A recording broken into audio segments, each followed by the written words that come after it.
May isang malupit na kaparangan na puno ng kamangha-manghang mga nilalang. Ang walang hanggang kalangitan sa gabi ay laging puno ng alingaw-ngaw ng matinding labanan. Sa isang liblib na bahagi ng kaparangan ay may isang nagwawalang halimaw. Mayroon itong kaliskis sa balat, isang mahabang pangil, at isang pares ng matatalas na sungay na nakausli mula sa ulo nito. Ito ay kabilang sa isang uri ng nilalang na tinatawag na dragon horned elephant. Isang dambuhalang ibon ang lumitaw sa itaas nito na may mabagsik na ningning sa mga mata. Agad nitong kinagat ang dragon horned elephant at mabilis na lumipad paakyat sa madilim na langit. Ang mga balahibo nito ay kumikinang sa mahiwagang liwanag habang lumilipad. Biglang lumitaw ang isang higanteng mata sa madilim na langit. Nagulat ang dambuhalang ibon at nalihis mula sa landas nito. Ang napakalaking mata ay pag-aari ng isang higanteng nilalang na libu-libong talampakan ang taas mula sa lupa. Mayroon itong metal na headband sa ulo at isang nag-iisang mata sa gitna ng noo, katulad ng isang cyclops. Ang higanti ay may hawak na napakalaking pamalo sa kanang kamay nito. Itinaas nito ang paa at marahas na inapakan ang ibon. Sa tindi ng impact, ay nagkalat ang mga bato at puno sa paligid. Nagpatuloy sa paglalakad ang higanti sa kaparangan hanggang sa mapansin nito ang isang liwanag sa kabundukan. Ang ilaw ay nagmumula sa isang puno ng willow na nagbigay sa higanti ng isang kakaibang pakiramdam. Sandali itong huminto bago nagpatuloy sa paglalakad patungo sa kadiliman ng gabi.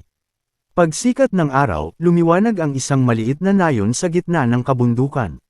Sa sentro nito ay may isang natuyong puno ng willow.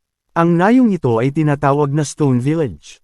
Araw-araw, nagtitipon ang mga bata sa ilalim ng punong willow upang turuan ng village chief tungkol sa paglinang ng kapangyarihan. Isang bata ang lumapit sa kanya at tinawag siyang Lolo Punong Nayon. Nagrereklamo siya tungkol sa mga mahiwagang karakter na kanilang pinag-aaralan. Ang mga karakter na ito ay tinatawag na bone scripture na mahalaga sa kanilang pagsasanay. Ngunit nahihirapan ang mga bata na matutunan ito. Mas mahalaga po ang archery na itinuro sa akin ni tatay. Sigaw ng isang bata. Sumagot si Lolo Punong Nayon, hindi ninyo nauunawaan kung gaano kahalaga ang bone scripture. Kapag natutunan ninyo ito, maaaring mas malakas pa kayo kaysa sa inyong mga ama. Isang bata ang nagtaas ng kamay at humiling na makita ang kapangyarihan ng bone scripture. Pumayag ang village chief at itinuro ang isang napakalaking kaldero sa harapan nila. Ang kalderong ito ay ginagamit sa paggawa ng gamot sa nayon. Napakabigat nito kaya hindi kayang buhatin ng mga bata. Tinawag ng village chief ang isang paslit upang lumapit. Ang ibang mga bata ay nagtataka dahil siya ang pinakamaliit sa kanilang lahat. Subukan mong buhatin ito, sabi ng punong nayon. Imposible po, sigaw ng isang bata. Ngunit ang maliit na bata ay kinuyam ang kanyang mga kamao. Isang mahiwagang enerhiya ang lumabas sa kanyang palad. Idinikit niya ang kanyang kamay sa ilalim ng kaldero at dahan-daw ang binuhat ito paitaas. Nanlaki ang mga mata ng lahat. Napakalakas niya, bulalas ng isa. Matapos niyang ibaba ang kaldero, bumuntong hininga siya at nagsabing, ang bigat. Ang batang ito ay may pulang buhok at lunti ang mata. Ang kanyang pangalan ay Shi Hao, at siya ay 3 taong gulang. Mula noon, nagbago ang pananaw ng mga bata. Lahat sila ay nagnais na matutunan ang bone scripture upang maging malakas din tulad ni Shi Hao. Habang nagkakatuwaan ang mga bata, isang malakas na tunog ang pumuno sa hangin.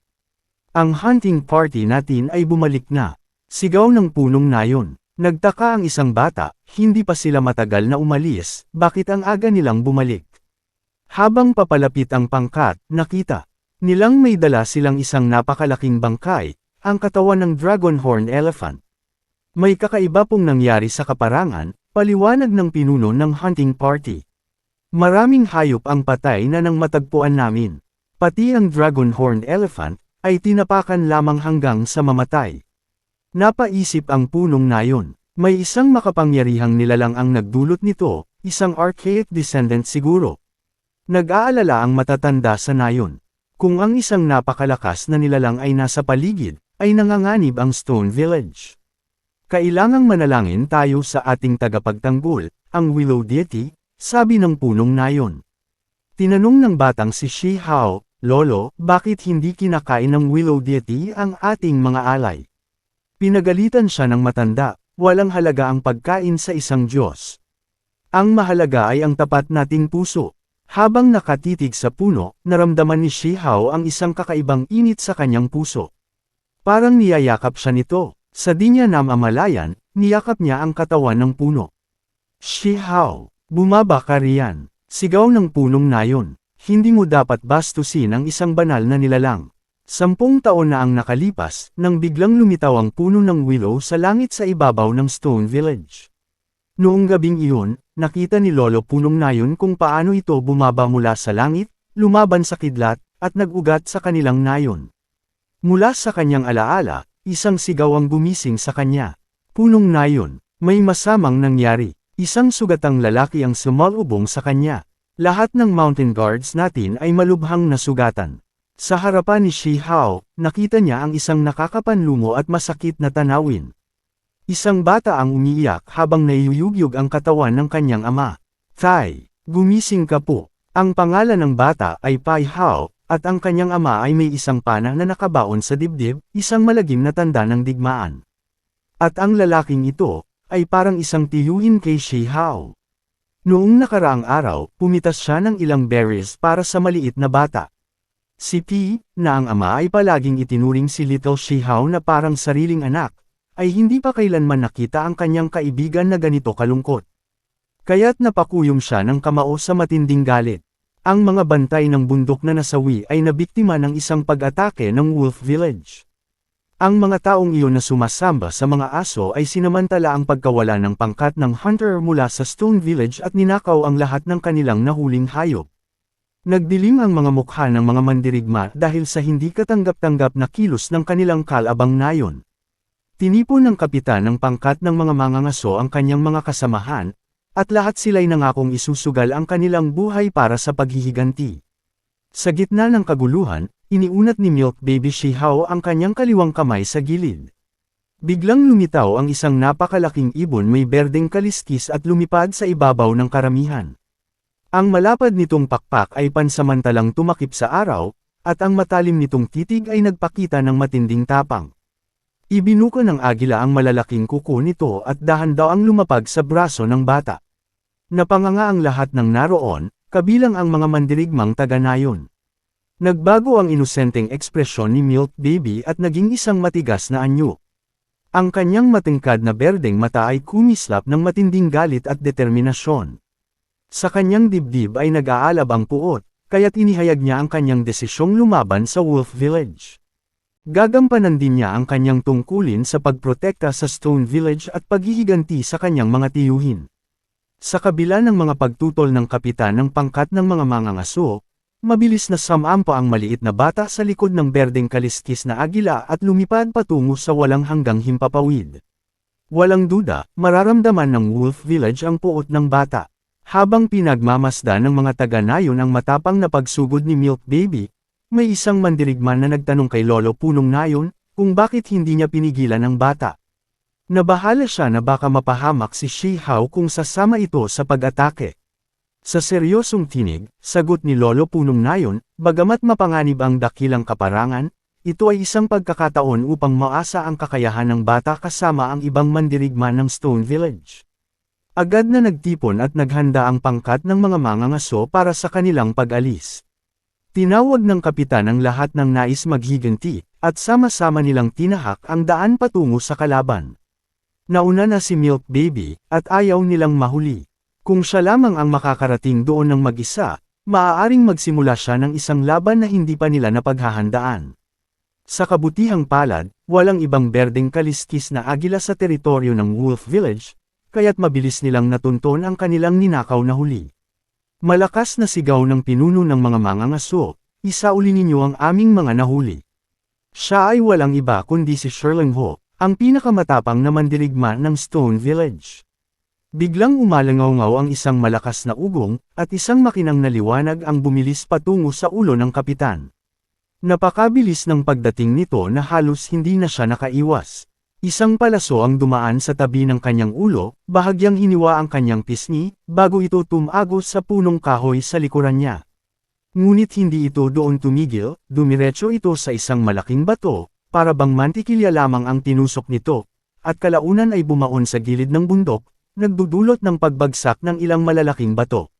Nanlamig ang katawan ng kapitan, hindi makapaniwala sa nakita. Sa di kalayuan, lumitaw ang isang matangkad at payat na anino na may mahahabang kuko at pilak na buhok, ang nagpasimula ng atake. Sa malamig na tinig, tanong ng mamamatay na mamamana, ano ang karapatan mong angkina ng mga hayop sa dakilang kaparangan? Ang sino mang pumatay sa hayop ay siyang nagmamay-ari nito. Nakangisi siyang nakatayo sa ibabaw ng bangkay ng isang dambuhalang hayop. At kung papatayin ko kayong lahat, kayo rin ay magiging akin. Ang binata ay may tainga ng isang sorrow, at ang kanyang mga mata ay may makitid na balintataw. Siya ay walang iba kundi si Beifon, ang 14 na taong gulang na henyo ng Wolf Village. Ngunit sa halip na matakot, tinuwanan siya ng kapitan. Wala ka bang ibang alam kundi sumalakay ng pataksil? Kung matapang ka talaga, lumapit ka rito. Sa mga salitang ito, humakbang pasulong ang isang matipunong mandirigma ng Stone Village. Hawak niya ang isang napakalaking busog, halos kasing laki ng isang sibat. Siya ay si Sherfei Jiao, ang pinakamagaling na mamamana ng kanilang nayon. Kaya mo lang magtago sa anino at magpaulan ng palaso Beifon, ani ni Sherfei Jiao. Ngunit tingnan natin kung sino ang mas mahusay sa atin. Sa isang kisap mata, pinakawalan niya ang kanyang palaso. Subalit si Beifon ay hindi natinag. Isang bahagyang ngiti ang lumitaw sa kanyang labi bago siya naglabas din ng isang palaso, at sa gitna ng ere, nagbanggaan ang kanilang mga palaso, parehong nawasak ang puwersa ng isa't isa. Nagulantang ang lahat. Ang batang ito, ay kayang makipagsabayan kay Sherfei Jiao. Sa pagmamayabang, sinabi ni Beifon, bumalik na lang kayo kung ayaw ninyong mamatay. Ngunit kung itutuloy ninyo ang laban, ay wala akong magagawa. Biglang, dumating ang mga mandirigma ng Wolf Village, mabilis na pumwesto sa paligid ng kanilang batang mamamana. Ang kanilang pinuno ay humarap kay Sherlingho. Ang aming nayon ay nangangailangan ng maraming bangkay ng hayop. Kung hahayaan ninyong amin ang mga ito, babayaran namin kayo. Sa galit, sumagot si Sherlingho, pagnanakaw ang ginawa ninyo, at maraming taga-nayon namin ang napaslang. Sinira ninyo ang aming tahanan, ninakaw ang aming pagkain. Paano mo inaasahan na mananatili kaming kalmado? Kumidlat ang kanyang mga mata habang hinawakan ang kanyang dambuhalang espada. Tayo ay nasa dakilang kaparangan, kung sino ang malakas, siya ang may kapangyarihan, kaya't lumaban tayo. Ngunit bago pa magsimula ang sagupaan, biglang lumitaw ang isang maliit na anino sa gitna ng dalawang magkatunggaling grupo. Siya ay si Milk Baby Shihao. Ang kanyang presensya ay nagdulot ng katahimikan sa magkabilang panig. Sa matatag na tinig, sinabi niya, mga walang hiyang magnanakaw. Bakit ninyo pinatay ang aking tiyuhin at ang aming mga bantay? Ninakaw pa ninyo ang aming pagkain.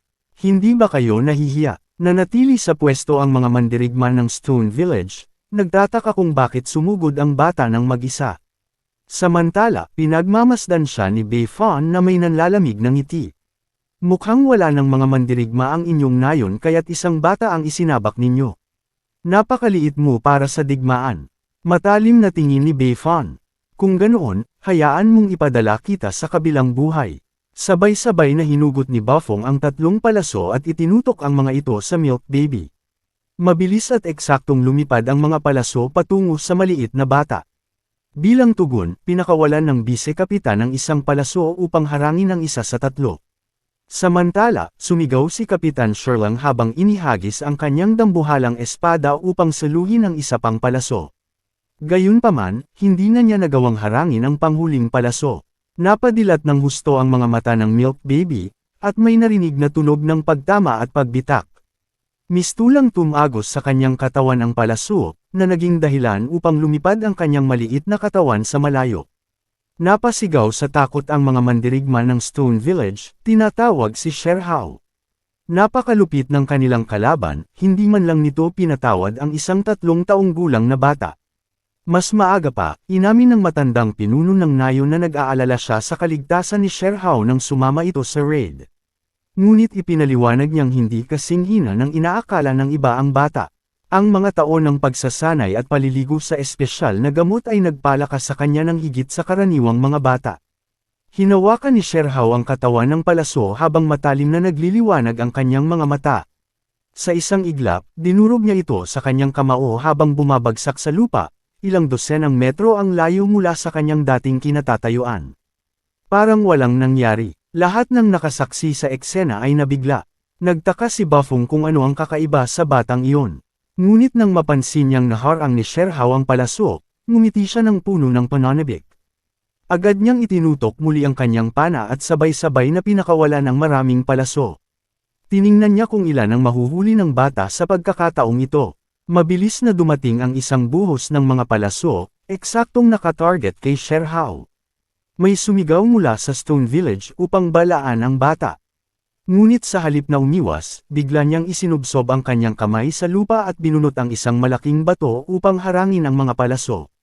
Ang kanyang kilos ay mabilis at polido, inuulit niya ito habang unti-unting umatras. Nabigla ang isang mandirigma ng Wolf Village sa taktikang iyon at sa lakas ng bata. Nang tuluyang matigil ang pag-atake ng mga palaso, tumayo si Sherhow sa isang matapang na posisyon. Isang kahel na liwanag ang lumitaw sa kanyang noo, kasabay ng isang bilog na ningning sa kanyang kaliwang kamao. Ang liwanag sa kanyang noo ay naging isang mahiwagang sagisag na nagniningning. Tinitigan ni Sherhow ang kanyang kalaban at sinabing mabait ang kanyang tiyuhin, ngunit pinatay ito ng kaaway. Hindi pa man niya natatapos ang kanyang pahayag, ay inihagis na niya ang isa pang dambuhalang bato upang harangin ang bagong buhos ng mga palaso. Ginamit niya muli ang parehong taktika upang tapatan ang pag-atake. Nang gigigil sa inis si Buffong. Hindi pa siya nakakita ng ganoong klase ng bata. Habang umuubo dahil sa alikabok mula sa kanilang banggaan, bigla niyang napansin ang isang maliit na anini sa loob ng alikabok, ito ay si Sherhow. Sa pagkakataong ito, siya na ang umatake, sinamantala ang ulap ng alikabok bilang takip. Nakakuyom ang kanyang kanang kamao, mahigpit na handa sa pagsuntok. Sa pagkakataong ito, isang maliwanag na asol na sagisag ang lumitaw sa kanyang noo, kasabay ng isang bughaw na liwanag sa kanyang kamao. Buong lakas niyang inihampas ang kanyang kamao. Huli na nang mapansin ni Buffong ang paparating na panganib. Hindi na siya nakareact sa oras, at tinamaan siya ng matinding suntok mula sa Milk Baby habang tinawag siyang masamang tao. Tumilapon ang katawan ni Buffong dahil sa suntok. Namilipit siya sa sakit at hindi makapaniwala sa nangyari. Habang nararamdaman niya ang dugong dumadaloy mula sa kanyang bibig, hindi niya matanggap na binugbog siya ng isang 3 taong gulang na bata. Wala pang kahit sinong nakatatandang mandirigma ng Wolf Village ang nakagawa nito sa kanya. Siya ay isang henyo, isang prodigy na ipinanganak minsan lang sa 100 taon. Hindi ito maaaring mangyari. Ang kinabukasan ng Wolf Village ay nakasalalay sa kanya. Siya ay isang anak ng langit. Sa galit at pagkadismaya, agad siyang bumawi at umatake gamit ang kanyang matatalim na kuko. Ang lakas ng kanyang atake ay nagdulot ng maliliit na sugat sa mga braso ni Sherhow. Nagningning ng mapanganib ang mga mata ni Buffing, at ang kanyang katawan ay yumuko, tulad ng isang mabangis na hayop. Isang mandirigma mula sa Wolf Village ang napansin ang pagbabago sa kanyang anyo. Napasigaw ito sa takot, inihulog ni Buffing ang kanyang pana. Ang panang iyon ay espesyal na ginawa upang pigilan ang likas na kabangisan at pagkauhaw sa dugo ni Buffing. Ngunit hindi tulad ng ibang batang prodigy, lumaki si Buffing kasama ang mga ligaw na lobo sa kanyang murang edad.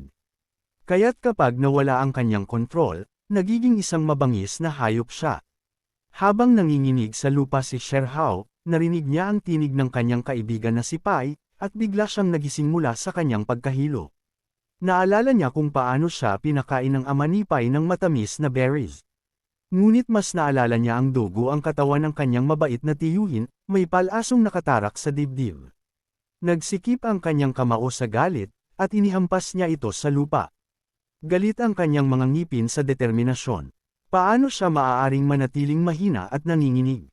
Sa isang iglap, tumayo siya gamit lamang ang kanyang matinding kalooban.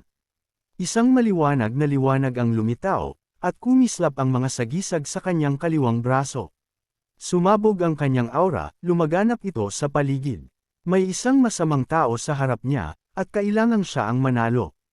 Isinama niya ang lahat ng kanyang lakas at ang kapangyarihan ng kanyang mga kaalyado, sina Big Pang, Little Green, Violet Cloud, at ang Green-Scaled Eagle.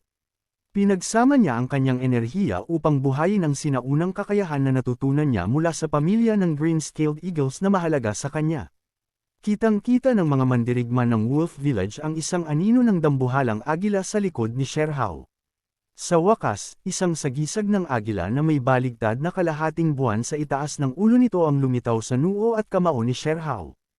Ang sinaunang teknik ay nagising, ang buwan ng Green-scaled Eagle.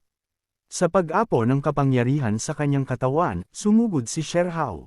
Inihampas niya ang kanyang nagliliwanag na kaliwang kamao, habang sabay namang sumalakay si Buffing gamit ang kanyang matatalim na kuko. Nanlaki ang mga mata ng parehong panig sa kanilang matinding banggaan. Sumigaw ang leader ng Wolf Village, binabalaan si Buffing na huwag hayaang tamaan siya ng kamao ni Sherhao. Samantala, sigaw din ng kapitan ng Stone Village ang babala kay Sherhao na mag-ingat sa atake ni Buffing. Ngunit ngumisi si Buffing at sinabing walang halaga ang lahat ng iyon, ang kanyang matatalim na kuko ay kayang punatan ang kahit ano. Totoo nga, nagawang biyakin ng kanyang mga kuko ang enerhiya sa kamao ni Sherhao. Ngunit nang lamapat ang kanyang mga kuko sa tunay na kamao ng bata, para siyang tumama sa isang pader na bakal.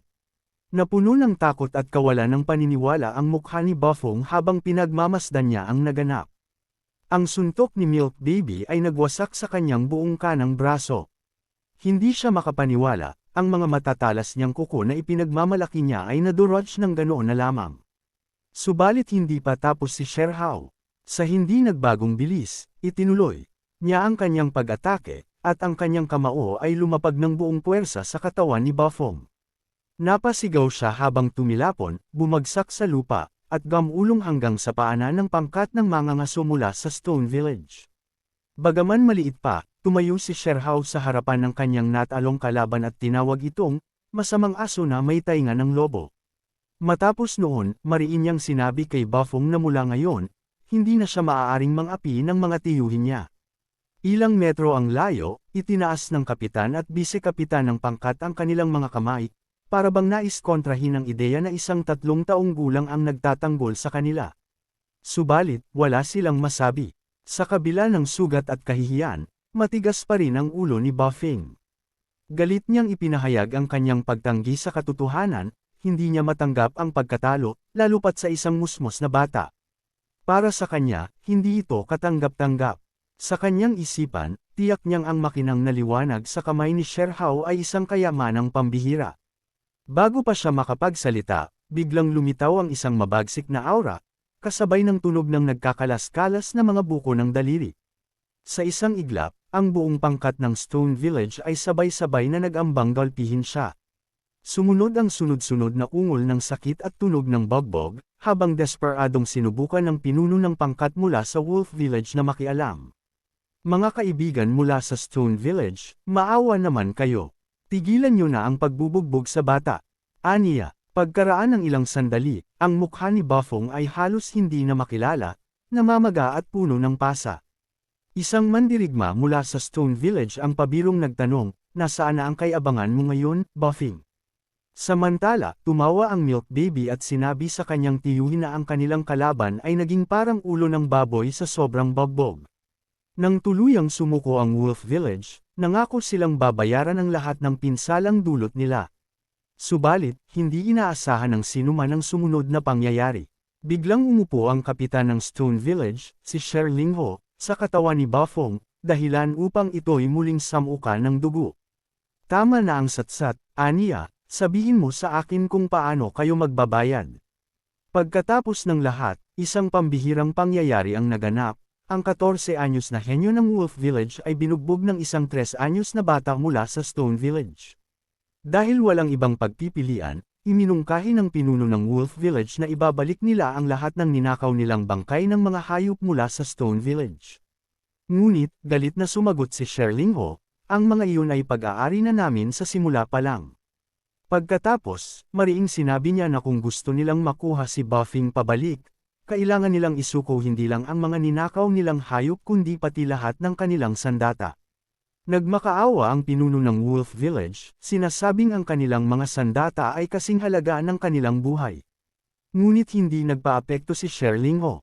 Matalim ang kanyang tingin habang sinabi niyang, wala nang usapan. Sabay hiningi niya ang kanyang kutsilyo, nagbabantang papatayin si Buffing. Dahil sa takot, agad na sumuko ang Wolf Village. Para sa kanila, mas mabuting mawala ang kanilang mga sandata kaysa hindi maibalik ang kanilang henyo.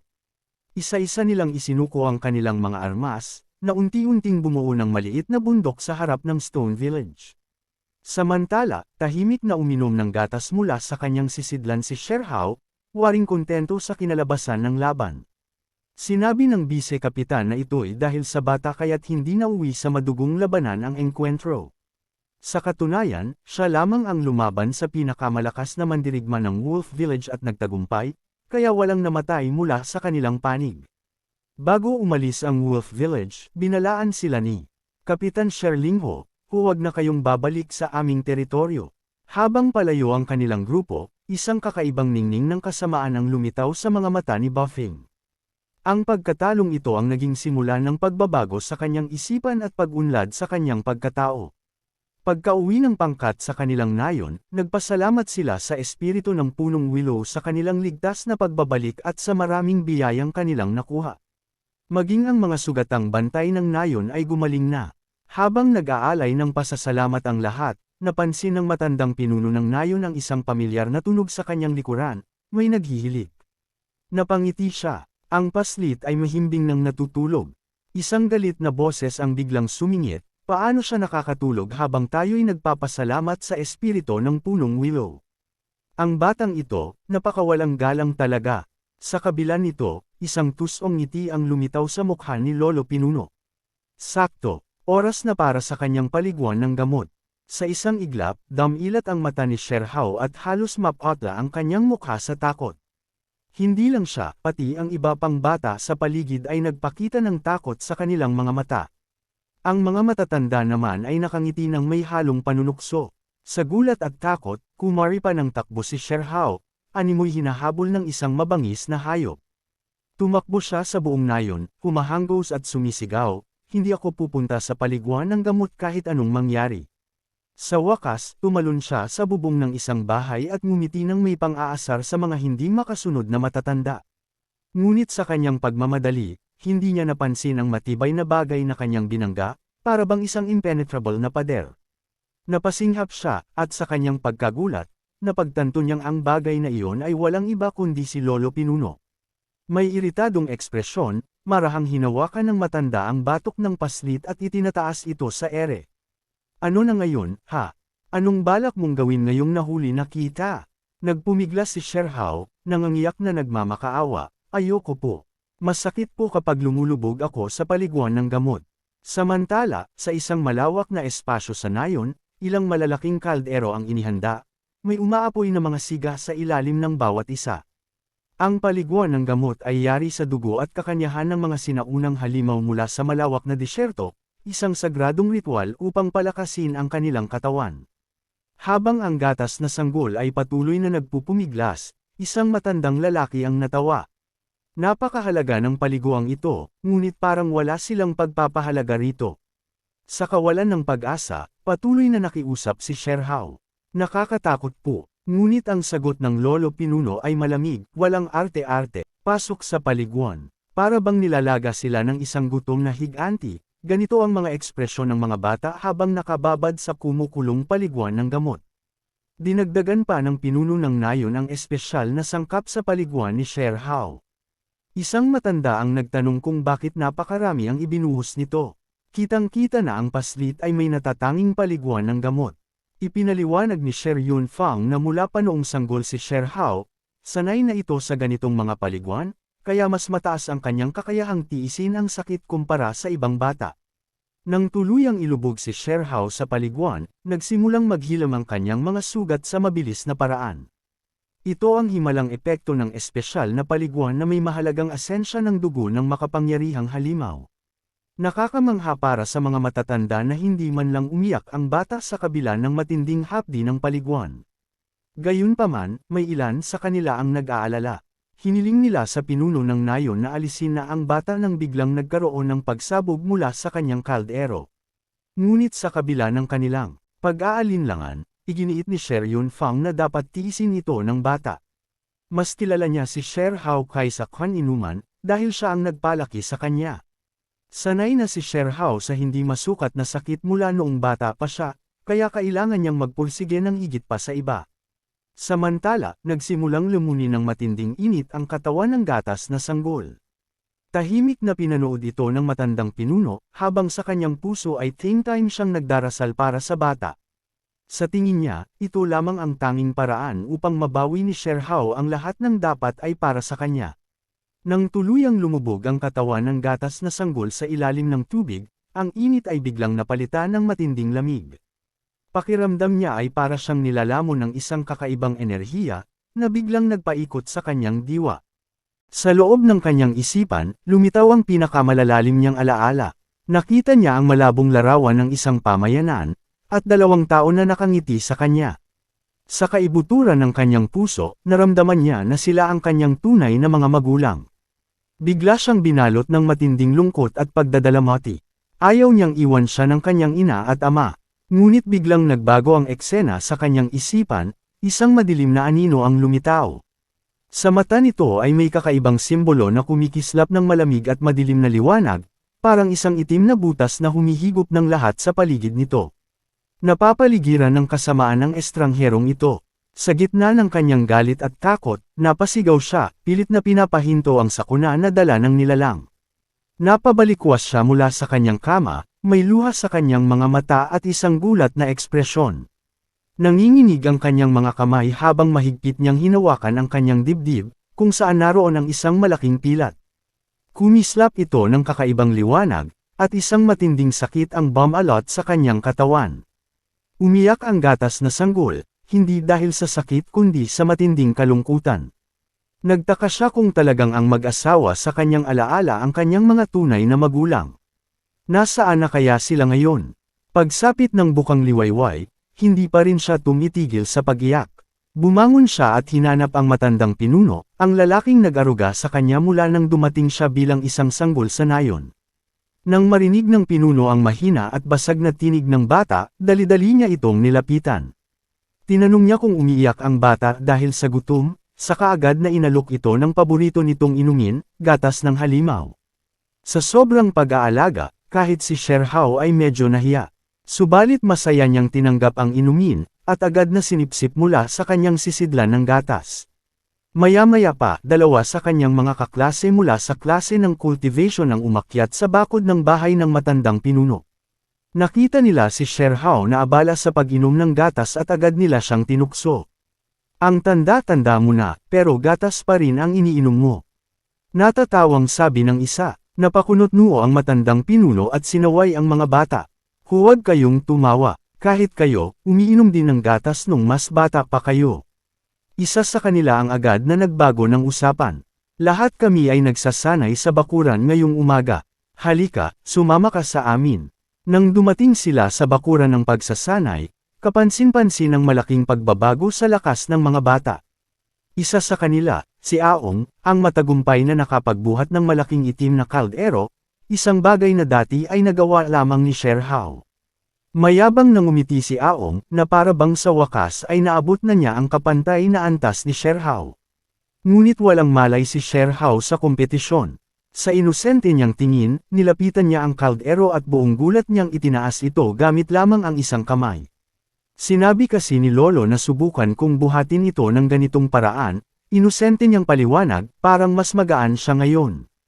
Natahimik ang paligid. Ang iba ay hindi makapaniwala. May mga bata na agad na nawalan ng loob, samantalang ang iba naman ay nagreklamo, hindi naman patas yan. Biglang may lumipad na anino sa langit, tinakpan ang sikat ng araw.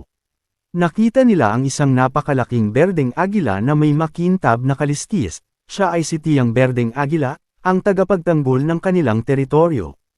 3 mas maliit na agila ang mabilis na lumipad patungo sa kanya. Ang mga ito ay sina Big Pang, Little Green, at Purple Cloud, mga anak ni Tiyang Berdeng Agila, at tinuturing na mga espesyal na bantay ng Stone Village. Ang berdeng kaliskis na agila ang tunay na hari ng himpapawid sa kanilang lugar. Noong nakaraan, may nagtangkang nakawin ang kanyang mga itlog mula sa pugad. Sa galit, ay lumipad siya sa nakakatakot na bilis, winasak ang mga puno sa kanyang daraanan. Sa huli, natuntun niya ang pugad ng mga magnanakaw, isang kuweba sa gilid ng bundok. Sa loob ng kuweba, ang mga batang magnanakaw ay nagkukumpulan sa takot. Napasubo sila sa ginawa nilang pagnanakaw ng itlog.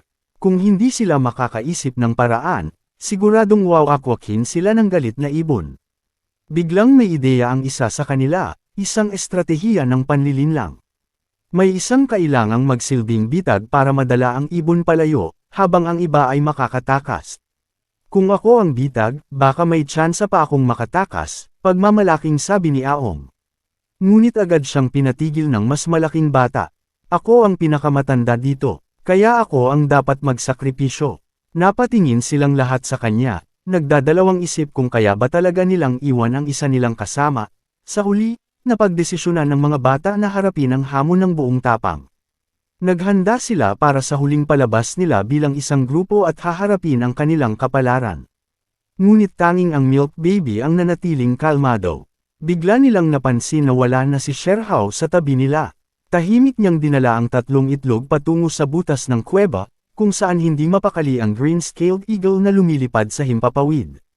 Nag-alok ang Milk Baby ng kasunduan sa agila, ibabalik niya ang mga itlog kapalit ng kanilang kalayaan. Makukuha ng agila ang kanyang mga itlog, at sila na may makakaalis ng ligtas. Tumindig ng matikas ang dambuhalang agila. Mahirap paniwalaang papayag ito sa ganoong kasunduan. Ngunit bigla itong huminto at dahan daw ang ibinuka ang bunganga nito sa butas, handang tanggapin ang mga itlog. Nagimbal ang iba pang bata sa eksenang iyon. Wala pang ganoong kasunduan sa kasaysayan ng wasteland. Hindi sila makapaniwala na tila naiintindihan ng agila ang sinasabi ng Milk Baby. Labis ang tuwa ni Sherhow nang mapagtanto niyang tinanggap ng agila ang kanyang alok. Iniabot niya ang isang itlog, pilit na iniunat ang kanyang mga kamay habang tumitiyad upang abutin ang dambuhalang tuka. Ngunit masyado siyang maliit. Sa kanyang pagsisikap, nadulas ang kanyang kamay at nahulog ang itlog sa sahig. Nanlaki ang mata ng agila sa gulat, at nagpanik ang ibang bata. Bumagsak ang itlog sa lupa at nagkaroon ng kaunting bitak sa ibabaw nito. Ngiting hilaw ang Milk Baby habang mahinang humingi ng tawad. Sa galit, ibinuka ng agila ang bunganga nito bago umatake. Sa ibaba ng bangin, isang pangkat ng mga mandirigma mula sa Stone Village ang sumugod sa pinagmulan ng kaguluhan. Pinangunahan sila ng isang veterano na nag-utos na bilasan ang pagligtas sa mga bata. Ginamit nila ang kapangyarihan ng sinaunang kayamanan ng nayon upang makaagaw ng pansin ng dambuhalang agila. Samantala, lumakas ang pagyanig sa kuweba, kaya napilitan ang mga bata na umatras, dala ang mga itlog. Makalipas ang nakakatakot na karanasang iyon, napisa ang itlog sa mga kamay ng Milk Baby.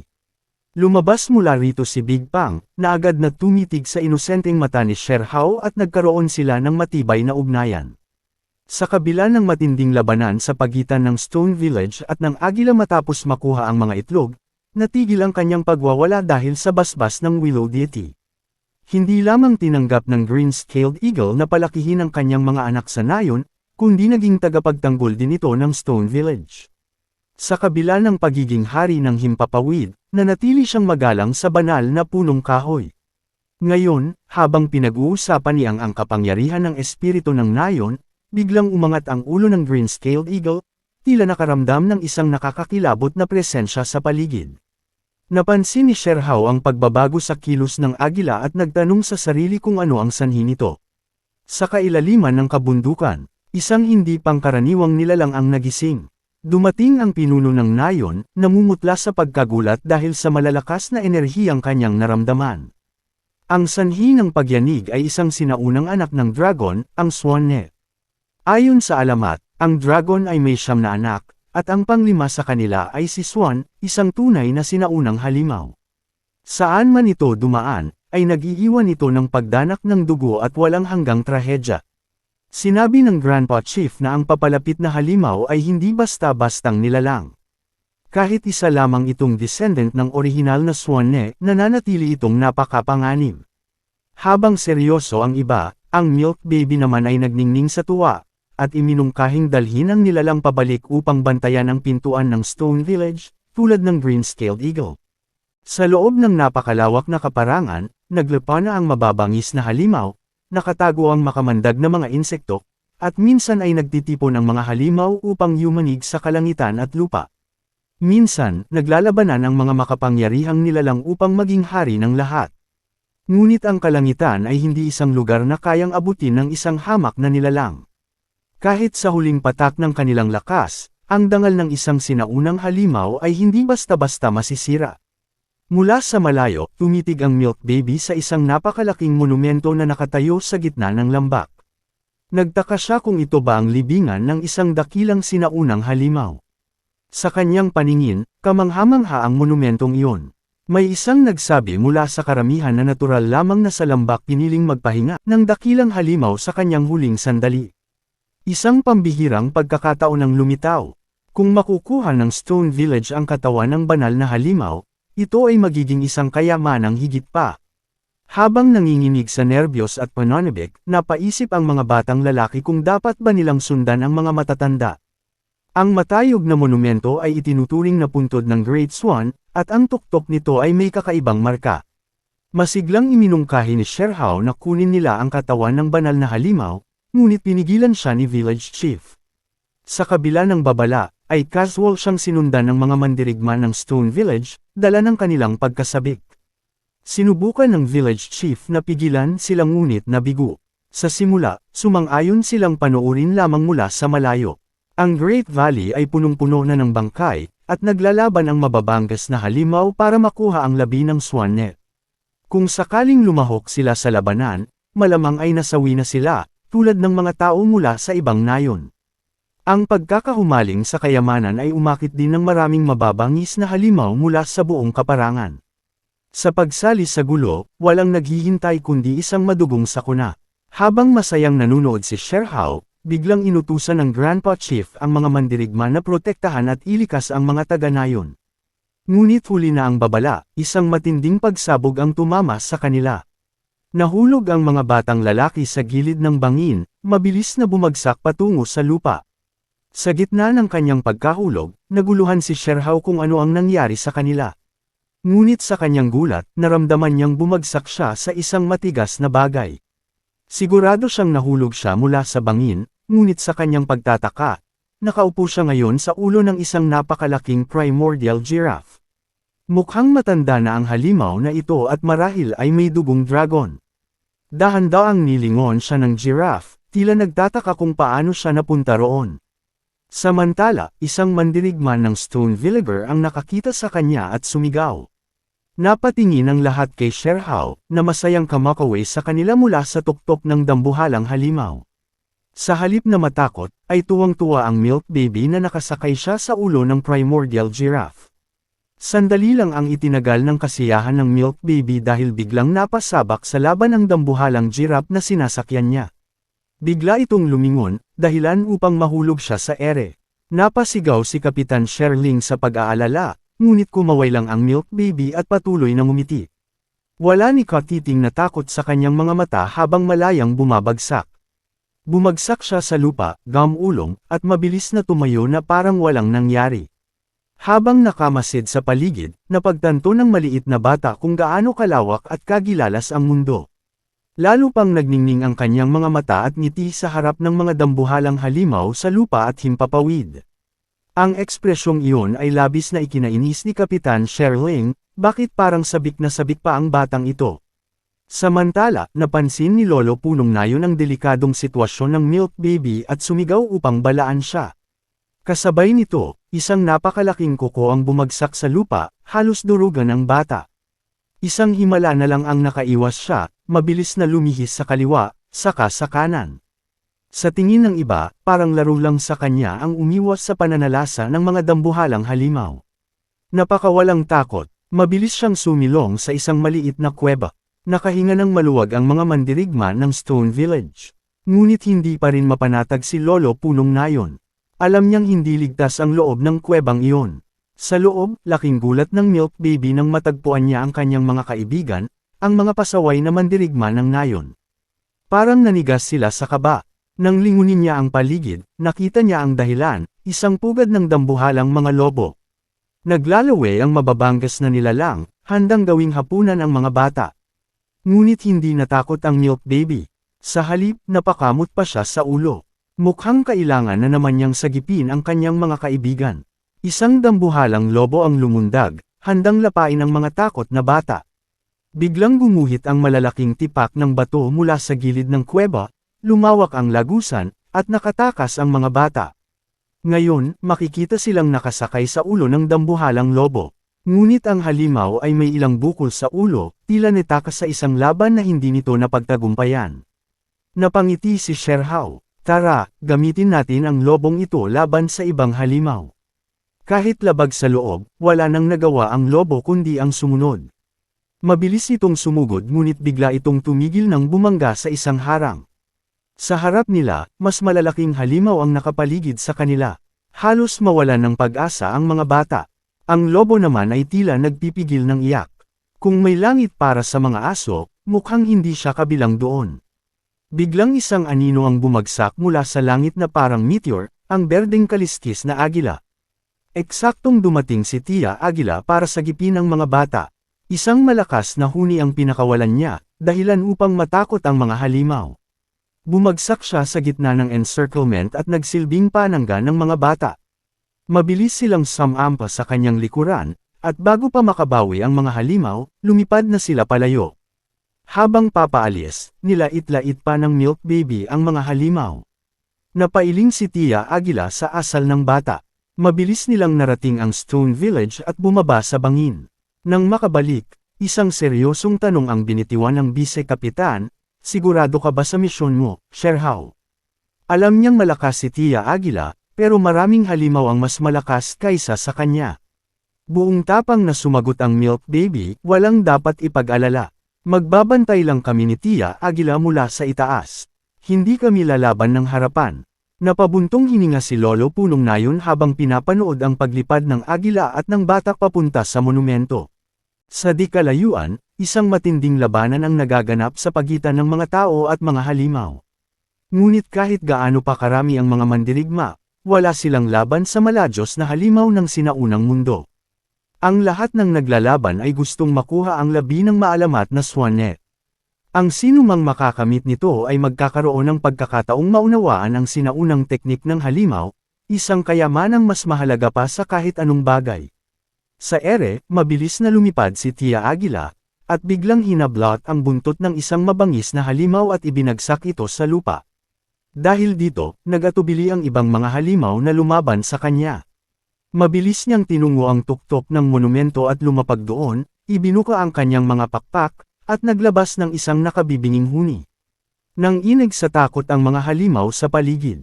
Napahanga ang milk baby sa tapang ng kanyang alagang agila. Nagniningning ang kanyang mga mata habang pinagmamasdan ito. Tia Agila, napakalupit mo. Pero teka, wag na muna nating nakawin ang kayamanan, sabi niya. Napansin niya na takot ang ibang halimaw kay Tia Agila. Dahil dito, nagpakasaya siya, mistulang nakalimutan ang panganib ng digmaan. Tara, lumipad ulit tayo, ang saya nito. Sigaw niya, napailing si Tia Agila. Sa gitna ng matinding laban, puro laro lang ang iniisip ng bata. Bagamat nauunawaan niya ang wika ng tao, tila hindi niya matanggap na ang isang bata ay walang kamalay-malay sa bangis ng digmaan. Ngunit kahit napapailing, sumunod pa rin siya sa kahilingan ni Sherhao. Muli silang sumisid mula sa tuktok ng monumento, at tuwang-tuwa ang bata. Ikaw talaga ang pinakaastig, Tia Agila. Lipad pa tayo. Agad siyang napalingon sa likuran. Doon niya nakita ang isang mahabang lilang katawan na nakapulupot sa likuran ni Tia Agila. Isang ahas na may buntot ng alakdan. Napagtanto niya na masyadong bumaba ang lipad ni Tia Agila, at ngayon, nasa gitna sila ng matinding panganib. Bago pa siya makakilos, isinaksak ng ahas ang matatalim nitong pangil at malupit na kinagat ang likod ni Tia Agila. Bumaon ang mga pangil nito sa mga bakal tibay na kaliskis ng agila at tumusok sa kanyang laman. Napasigaw ng malakas ang agila dahil sa matinding sakit. Nag-alab ang galit ni Sherhao sa ginawang kalupitan ng ahas. Agad siyang tumakbo sa likod ni Tia Agila, nakakuyom ang kanyang mga kamao. Ang ahas ay isang mabagsik na kalaban na kailangang mapuksa. Sa kanyang kanang kamay, nabuo ang isang bilog ng enerhiya habang mabilis siyang sumugod sa kaaway. Sumugod ang ahas sa kanya, ngunit agad niyang inunat ang kanyang palad at tinamaan ang nguso nito. Subalit, napakalakas ng ahas para sa ganitong uri ng pag-atake. Ginamit niya ang teknik gamit ang parehong mga kamay. Sa isang iglap, nagkapira-piraso ang mga pangil ng ahas at nawasak ang katawan nito. Nanginig ang mga kamay ni Sherhao at mababakas sa kanyang mukha ang matinding pag-aalala. Napatay niya ang ahas. Ito ang unang pagkakataon na kumuha siya ng buhay, at hindi niya alam kung ano ang dapat niyang gawin. Sinubukan niyang alalahanin kung ano ang sasabihin sa kanya ni Village Chief, kung andito ito. Naaalala niya ang payo ni na Kapitan Sherling at ng Bise-Kapitan ng pangkat mangangaso ng Stone Village. Sinabi ng dalawa na hindi siya dapat mangamba, sapagkat kailangang matutunan ng isang mandirigma kung paano mangaso sa kaparangan. Ipinaliwanag nila na ang batas ng kagubatan ang naghahari sa mga lupaing iyon. Minsan ding sinabi ni Village Chief sa kanya na kailangan niyang magkaroon ng tapang upang maging tunay na lalaki balang araw. Habang nakatayo sa likod ng berdeng kaliskis na agila, napapalibutan ng mga pangil at matatalas na kuko ng mababangas na hayop, muling kinalma ni Sherhao ang kanyang isipan. Maya-maya, muling bumalik ang kanyang determinasyon. Naunawaan niya ang likas na teknik ng berdeng kaliskis na agila. Kumikinang ang kanyang mga palad, at isang natatanging enerhiya ang namuo sa pagitan ng kanyang mga daliri. Isa itong bagong teknik na kanyang tinawag na Empty Mom. Kasabay nito, binuksan ni Tia Eagle ang kanyang tuka at inilabas ang isang kaparehong teknik. Sa sandaling iyon, mistulang isang dragon ang agila, naghahanda para sa isang nakakatakot na pag-atake. Nanginig ang mga hayop sa lupa, tila nabigla sa nakakasilaw na bughaw na aura na lumaganap mula sa dalawa. Ang epekto ng pagsabog ay parang alon, nagkalat ng mga tipak ng bato sa paligid. Ang Milk Baby at si Tia Agila ay muling sumabak sa laban, pinupulbos ang bawat mabangis na hayop na humaharang sa kanilang daraanan. Sa gitna ng laban, pasigaw na ipinahayag ni Sherhao na magiging isang tunay siyang lalaki. Makalipas ang ilang sandali, nalinas na ang paligid ng monumento. Muling pumagaspas si Tia Agila at naglabas ng isang matinding hangin mula sa kanyang mga pakpak, sapat upang mabasag ang isang bahagi ng monumento. Sinabi ni Sherhao na kapag nabasag nila ang bato, matutuklasan nila ang kayamanang nakabaon sa ilalim nito.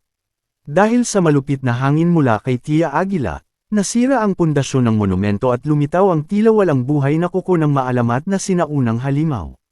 Masiglang napasigaw ang Milk Baby, sa wakas ay abot kamay na nila ang kayamanan. Ngunit biglang lumaki ang matatalas na mata ni Tia Agila. Sa pamamagitan ng kanyang likas na pakiramdam, agad siyang gumalaw.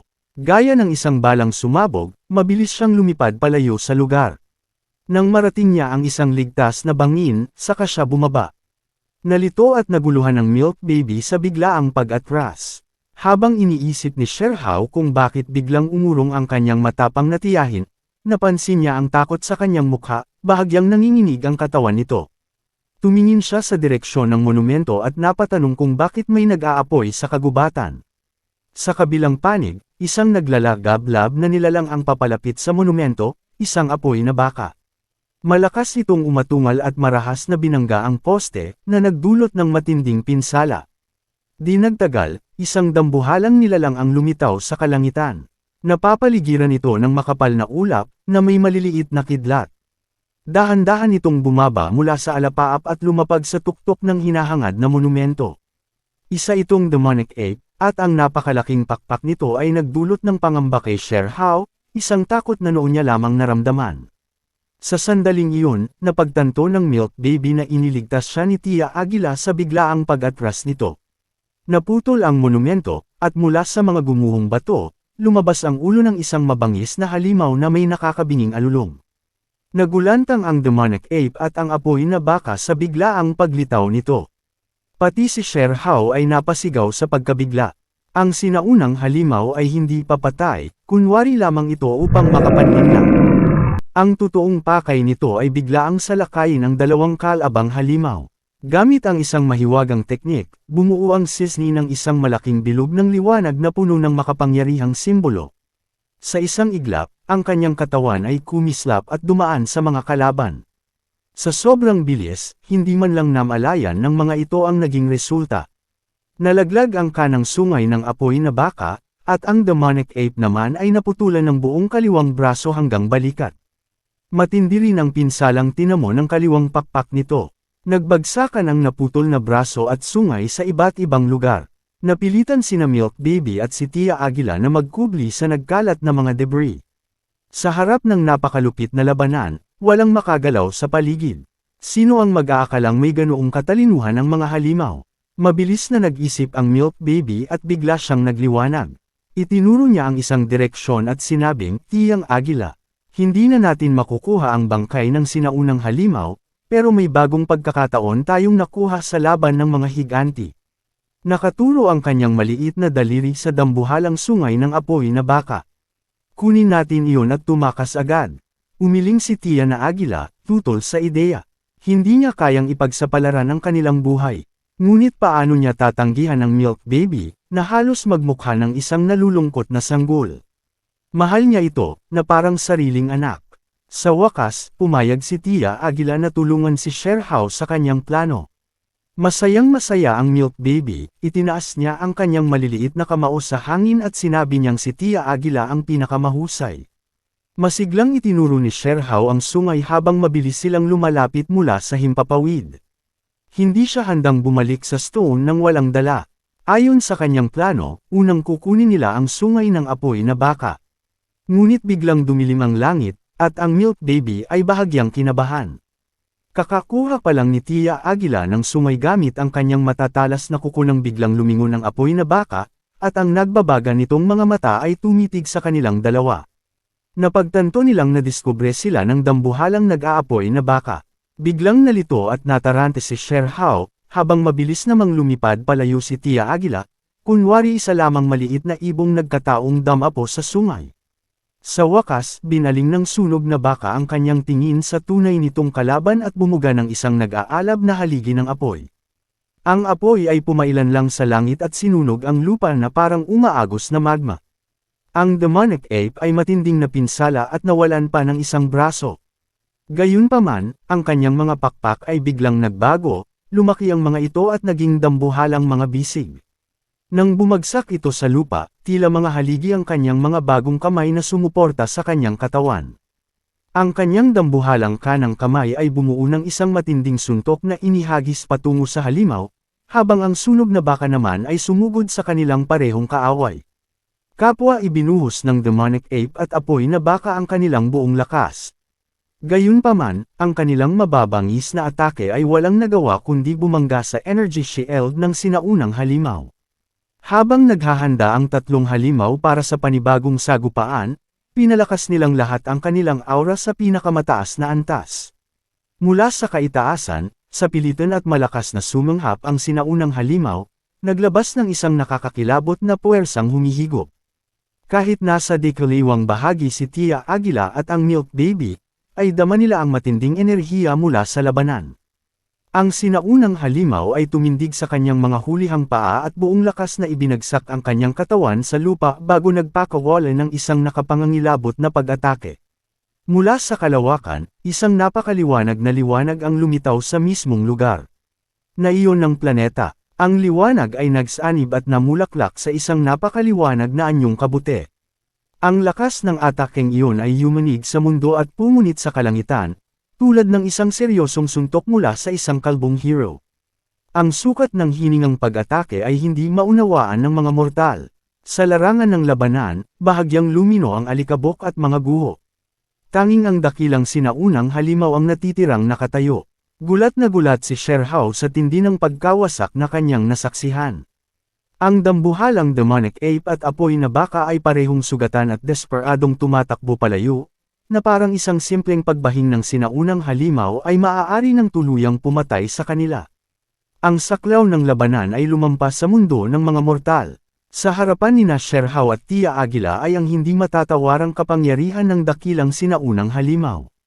Nang tuluyan ng tumakas ang mga kalaban patungo sa abot tanaw, naglabas muli ng isang nakakabinging atungal ang sinaunang halimaw patungo sa langit, habang isang gintong liwanag ang namulaklak sa kanyang katawan, at ang gintong kidlat ay kumislap sa kanyang kiling. Napagtanto ni Sherhow na dahil sa talino at lakas ng mga halimaw, tila wala silang tsansa sa pagkakataong ito. Hindi na nila makukuha ang orihinal nilang gantimpala gaya ng pinlano. Ngunit biglang bumagsak ang kahugis sisiw na halimaw. Pumasok ito sa isang mahinang estado, at unti-unting pumikit ang mga mata nito. Kahit ang makapangyarihang sinaunang mga simbolo sa katawan nito ay nawalan ng kislap at mabilis na dumilim. Nang masaksihan ni Sherhao ang biglaang pagbagsak ng halimaw, tila nalasing siya sa tuwa. Pakiramdam niya, napakapalad niya. Mabilis niyang inutusan si Tia Aguila na lumipad papunta sa bumagsak na halimaw upang masuri ito. Nang makarating sila, ginamit ni Sherhao ang kanyang kakaibang paraan upang tiyakin kung patay na nga ito.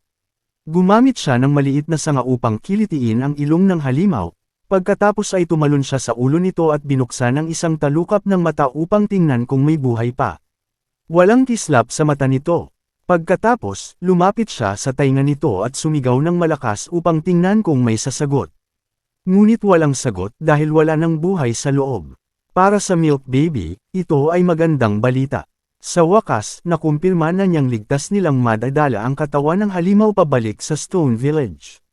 Mabilis siyang lumingon kay Tia Aguila at hiniling na tulungan siyang buhatin ang bangkay pabalik sa kanilang bayan. Ngunit isang kakilakilabot na tanawin ang bumungad sa kanya. Si Tia Aguila ay namumutla, at ang kanyang paghinga ay mabilis at mahina. Mabilis na tinanong siya ng Milk Baby kung ano ang nangyari, at noon niya lang napansin na ang sugat ni Tia Aguila mula sa kagat ng ahas ay nagsimula ng lumubha. Napagtanto ng Milk Baby na nalason ang kanyang kaibigan. Kailangan nilang gamutin ito agad, kaya iminungkahi niyang bumalik sila sa Stone Village para sa agarang lunas, at saka na lamang bumalik upang kunin ang kanilang gantimpala. Gayunpaman, iginigiit ni Tia Aguila na ayos lang siya at kaya niyang dalhin ang kanilang napala. Dahan-dahan siyang pumailan lang sa langit kasama ang mabigat na kargamento. Habang nakaupo sa kanyang ulo, hinangaan ng Milk Baby ang lakas ni Tia Aguila, ngunit hindi niya napansin ang patuloy na paglala ng kanyang kondisyon. Napansin lang niya ito nang biglang bumaba ang kanilang lipad. Sa huli, naubos ang lakas ni Tia Aguila, at sila'y bumagsak sa lupa. Si Sherhao ay nahulog mula sa kanyang likuran at lumapag sa ilang metro ang layo. Nang tumayo siya, nakita niyang lumala ang sugat ni Tia Aguila sa loob lamang ng maikling panahon. Biglang kinabahan ang Milk Baby at hindi na alam ang gagawin.